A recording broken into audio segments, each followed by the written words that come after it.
Now, Genshin Impact is really a good game. Well, at least from the story perspective, I would say it's decent. Some of the stories are really good, and some of them really disappointed me. But overall, it's a fun experience, right? But have you ever thought that how will Genshin end? Like, what will be the ending? What will happen in the ending? Or will Genshin Impact have a good ending or a bad ending? Well, to answer all these questions, in this video I will talk about how Genshin Impact will end.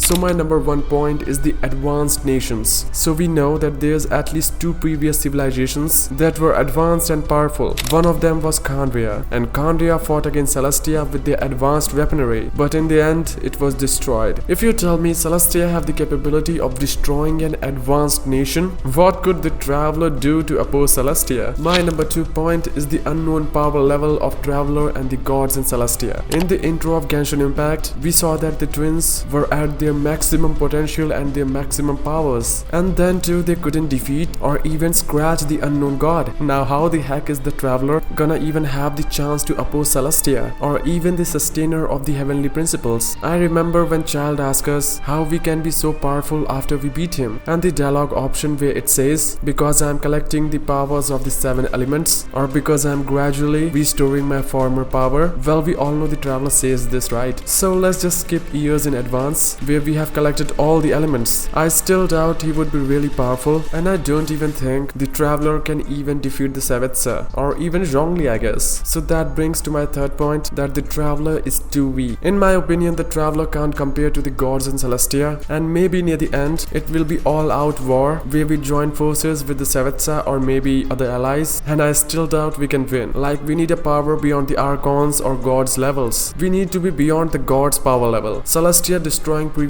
civilizations and nations just make me think that how the Traveler have a chance to oppose Celestia. Many have maybe tried in the past, but they all failed, and so what would in the story would give us a chance to overthrow them? This is what I'm thinking. My fourth and last point is a sad ending, because miHoYo have already done one. People have heard about Honkai Impact 3D, but have you heard about Honkai Gyoken 2? Basically, it's a 2D side-scroller shooter, but the ending of the main story of Honkai Gyoken 2 is that everyone died, and Kiana of the Void reset everything, which leads to Honkai Impact 3D, which is a sequel and a reboot, you could say, to the previous game. And yeah, that's my reasons on why I think Genshin Impact would have a sad or bad ending. Of course, this is just my theory, but in my opinion, Genshin Impact's creators isn't afraid to make things sad or depressed in their stories, and it has also been shown in Honkai Impact 3D, and it's creeping its way in Genshin Impact slowly. But if you ask me that what ending I want, then I would say I really want a happy ending in Genshin. Well, I also have a theory about it. So as the story progresses, the Traveler learns about the unknown goddess, the enigmatic being who seems to be at the heart of many Tevat's problems, and in the final act of the story, the Traveler and the allies must work together to confront the Abyss Order, and they also rescue their sister. Along the way, they must also contend with the forces of Celestia, the realms of the gods, who seems to have their own agenda for Tevat. So as the conflict reaches its climax, the Traveler discovers that they are not just an ordinary human, but a being with the power to transcend worlds. And with this power, he was able to defeat Celestia and the Abyss Order. However, this victory comes at a cost. The Traveler realizes that in order to prevent forces of Celestia from using their power for their own ends, they must sacrifice their ability to transcend between worlds. And in a bittersweet finale, the Traveler bids farewell to his companions and settles down in Tevat, knowing that they have saved the world from destruction, but will never be able to return to their homes. So yeah, that's my theory on how the Genshin Impact story should end. But what do you guys think? Do you have any other theories that you like to share with us? Well, comment down below. And yeah, now I will see you in the next one.